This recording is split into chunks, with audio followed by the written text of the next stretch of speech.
friends, welcome back to my channel, and today we're going to be discussing the book 11/22/63 by Stephen King, and I'm going to be telling you my thoughts on it and whether I think it is in fact one of King's best books. Many people have said to me, you need to read this book, it is one of his best, you'll love it, blah blah blah blah blah.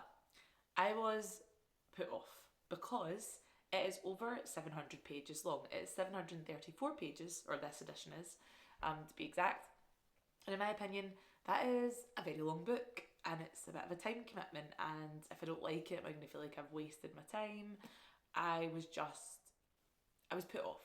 I was also maybe slightly put off because this is not a typical Stephen King book. This is not a horror. This is science fiction. This is pure science fiction. The main theme, plot point in this book is time travel. And I feel when time travel is not done well, it can be very cheesy and kitschy and cliche, and I just don't like it. So yeah, there was a few factors that were put me off from reading this book. I have had it on my shelf for well over a year now, but I finally decided to be brave and pick it up, and I'm so glad that I did. So, let me tell you a little bit about the plot of this book. Our main character, Jake Epping, is a high school English teacher, and one day a guy that he knows, Al, who runs the local diner, shows Jake a portal to the past and lets Jake in on a plan that he's concocted in which Jake can go into the past and prevent the assassination of JFK, and hopefully then that will lead to the prevention of subsequent events that happen since the assassination, and hopefully in the end make the world a better place because of that. So that is the main plot. Okay, so let's dive into my thoughts. Now, this could well end up being a love letter to Stephen King. Love you, Stephen King. I'm going to try not make it come across that way, but that's just how it might end up, so be prepared. What I really like about this book is, and what I like about actually a lot of Stephen King books, is his central characters are always pretty normal people. So Jake Epping is just a high school English teacher. There's nothing super remarkable about him. Al Templeton, the guy that owns the diner with the portal in it, just runs a diner, makes burgers, that there's nothing super like special or fascinating about him. And this is common for a lot of Stephen King's books. He has central characters that are just kind of run-of-the-mill people, and I think that is a really smart device that he uses because it just instantly makes them more relatable. And especially in this book, when Jake is first introduced to this idea of this time travel portal, he's constantly like, his inner monologue and his outer monologue is like, this is insane, this isn't real, I'm dreaming, or I'm having some sort of manic episodes. Like, yeah, he can't wrap his mind around it for a long time, and he has a lot of questions, and I think that's how anyone would react, right? Like, you wouldn't just accept it and be like, oh cool, there's a time travel portal, awesome, yeah, I'm just gonna go back and save JFK and that'll be great. You would be like stunned, it would feel surreal, it would take a long time for you to wrap your brain around it, you would have so many questions. And that brings me to another clever thing that I think Stephen King does in a lot of his books. He never promises that he can answer every single question for you. He's like, this is what the situation is. So in this book, that there's a time traveling portal. Why is it in the diner? I don't know. Why did these guys find it? I don't know. Why did it take you back to exactly 1958? I don't know. It is what it is. Deal with it. And I love that because I think sometimes authors can get so wrapped up in like trying to explain and trying to make everything like airtight so nobody can trip them up or find loopholes. And actually, I don't think we need that. And it's better and also probably a lot easier for the author if they just go, yep, this is what it is, and these characters are not scientists, they're not doctors, they don't have all the answers, they've just stumbled across this and they're just trying to like work out for themselves, and there's going to be a lot of things they don't know, so there's going to be a lot of things you don't know, and there's ambiguity, and that's life, and I just love that. I just think it's great. He's not trying to be smarter than you, You know, he's just like, this is the plot. Like in It, you know, there's this entity and he manifests sometimes as a big scary clown, and that's it. Deal with that. Like, I honestly love it. I think it's great. Another thing I absolutely adore about Stephen King's writing is he doesn't really formally introduce you to a character. So it's not like, oh, in comes Cheryl and she's 5'2" with chestnut brown hair and she always wears red. Like, he doesn't, I mean, that would be a really bad description of a character, what I just did there. Thank goodness I'm not an author. But you know what I mean? Like, some authors like go really into like being descriptive about how the character looks and what they wear and all this different stuff. Whereas I feel like Stephen King just lets the characters speak for themselves quite literally, and we're more introduced to them by little anecdotes, things that they say, colloquialisms that they use, ways in which they pronounce things. So there was one bit in particular, I think I highlighted it right at the start. This is just a anecdote about Al Templeton, the diner owner. So it says, revered by Al Templeton, who called himself a good Catholic. Obviously, I'm Scottish, so it's not going to sound right, but in an American accent, it's meant to be Catholic, but a certain way of saying Catholic.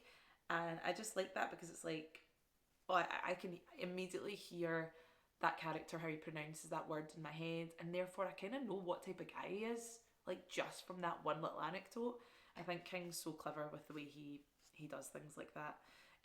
Also, he infuses comedy so well. Like, this is only chapter 2. My stomach lurched unhappily in response to my sensory confusion, and I could feel the egg salad sandwich and the piece of apple pie I'd eaten for lunch preparing to push the ejector button.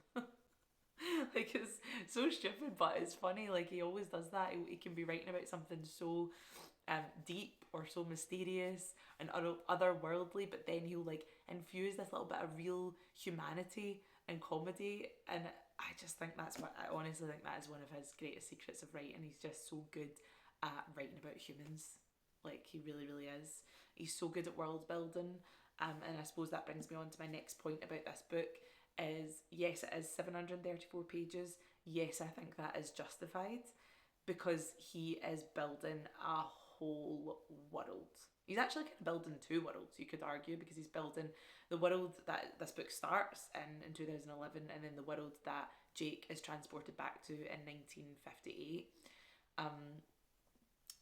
Yeah, I think it's justified. And actually, to help me get through it faster, I half read this book physically and I half listened to the audiobook narration. And I must highly, highly recommend the audiobook. The narrator is fantastic. I think his name's Craig Wasson. Like, no notes, chef's kiss, absolutely brilliant narrator. He just it really added to the experience listening to him. He did do a lot of like the accents. He was really good at accents. If you've been on my channel for a while, you know I have quite a strained relationship with audiobook narrators. They can really make or break it for me. I don't like when they do too much typically. I'd rather they kind of just read me the book. However, in this instance, the narrator did do like some voices and accents, and I actually think that was necessary because it's such a big book. There are so many characters. I think if he just read it, I would have been like, wait, who's talking now? Like, what's going on? He didn't put on like a stupid girly voice for the female characters and then a big manly voice for the man characters. It was just little subtle things. But there was also a German character in this book.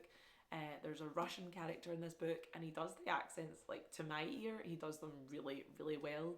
So highly recommend. And I think if you are like diving into a big chunky book and you don't want to take up too much of your time, listening to the audiobook as well as reading the book is a great way to do it, because I would read the physical book when I was in the house when I had time, but then when I was out driving around or doing whatever, or even like doing the dishes or putting the washing around, I'd be listening to the audiobook, so it just made me get through it so much faster.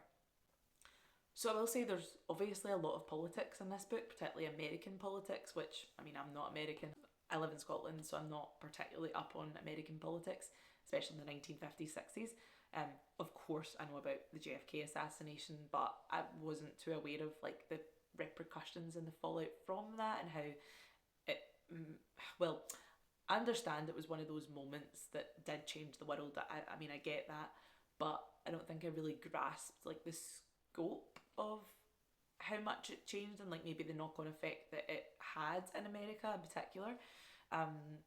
So for that reason, I docked it a wee half star just because I'm not really that interested in politics, to be honest, and some of that did go right over my head. But apart from that, this was a really, really strong 4.5 star book for me. It personally isn't my absolute favourite King book that I've read. I've read 9 of his books so far, and it would probably sit somewhere in the middle or higher end of the scale for me. I absolutely loved it, so it's not a reflection on that. It's just I think I do prefer like different themes in a King book. I think because this one was kind of centered around politics and things like that. That was maybe the only thing that I wasn't quite gelling with, but everything else I absolutely loved. I would interestingly say one of the main themes in this book is love, and that there is a romantic plot point in this book, which I really, really enjoyed. I was really rooting for the characters. In fact, there's a couple of romantic subplots in this book, and I loved every single one of them. They all came across very genuine to me. I was really rooting for all of them to work out. Yeah, it was just really, really nice to read. I think Stephen King is a prolific writer, and a book like this really does prove that he can turn his hand to pretty much anything. You know, we think of him as like the master of horror, and he definitely is, but he can do sci fi, he can do social commentary. Like, he's just brilliant. Okay, I've said enough about how much I love Stephen King, so I'll stop myself there. But yeah, I guess in summary, I would say I can see why this is held up as one of his best books, and I do agree with that statement. It's maybe not my ultimate favourite, but I do agree it is one of his best, I think. So this was my 9th Stephen King read. Please let me know what you think should be my 10th. I feel a bit of pressure around that because I don't know, 10 is like a seems like a landmark. So what should I read next? I have no idea. I do have a couple on my shelf, so I'll need to go and have a look at them. But if you've got any recommendations, definitely leave them in the comments below. If you've read this book, let me know what you think. If you're interested in reading it after hearing me talk about it, let me know that as well. 4.5 stars for 11/22/63. As always, thank you so much for watching, and I'll see you in the next one. Bye!